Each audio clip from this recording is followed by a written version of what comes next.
Slang. Alright. First one that's really popular is lit. Do you know what lit means?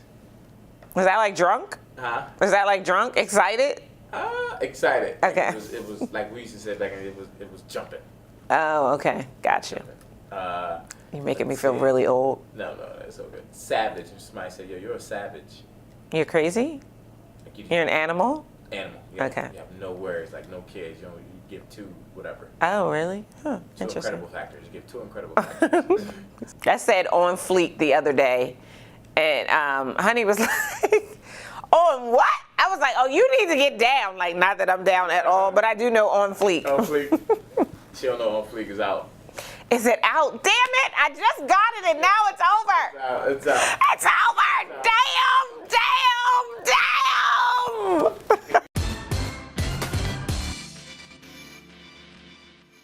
Hello, Incredible One. I am Darnyelle Jervey, and I'm so excited to welcome you to another episode of Incredible Factor TV. Now, if you ask me, this is the place you must be if you want to learn how to grow your business, period. It's the final week of the month, and you know what happens in the final week. I'm nervous already. We allow our creative director, Blake, to ask me any question he wants. I'm crossing my fingers in hopes that this month he doesn't stump me. Over to you, Blake. Ladies and gentlemen, boys and girls of all ages, welcome to the incredible... Oh, sorry guys. I just always wanted to do that. Okay, Darnyelle, question of the producer edition. Say, for an example, you have the client and you have the producer. Okay.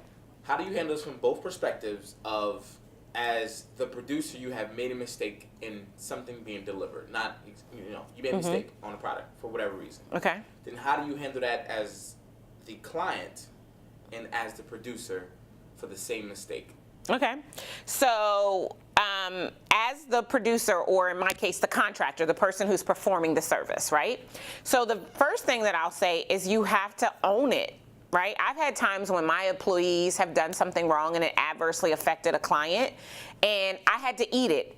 Even though I personally didn't make the effort or the error was made under the auspices of my company. So I had to eat it. So you have to own it and apologize.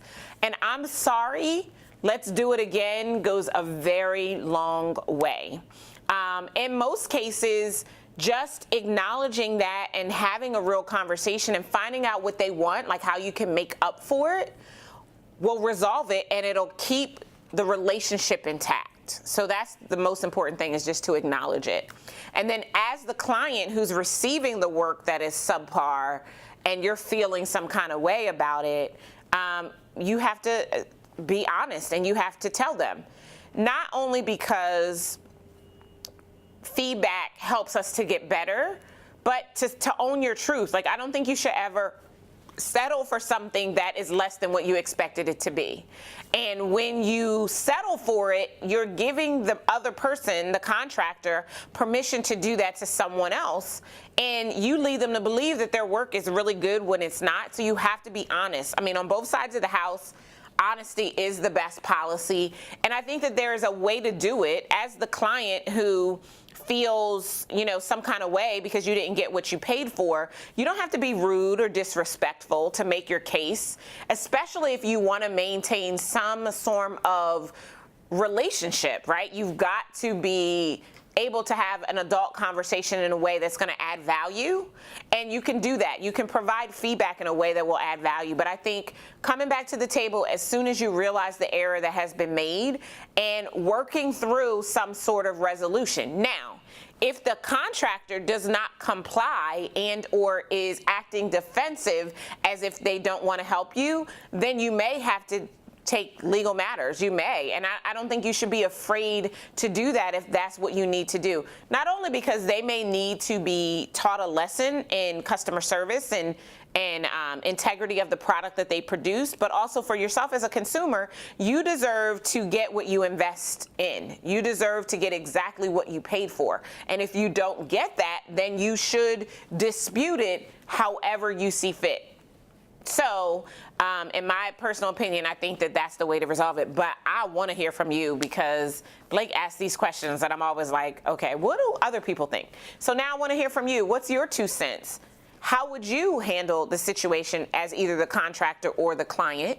And what would you add to what I've shared, or what would you do differently in order to be able to help people work through situations like this? I definitely want you to join me for the after party that goes down on our blog, because I want to share a little bit more insight after I've had an opportunity to think it through a little bit more, how else I might be able to add some value to you.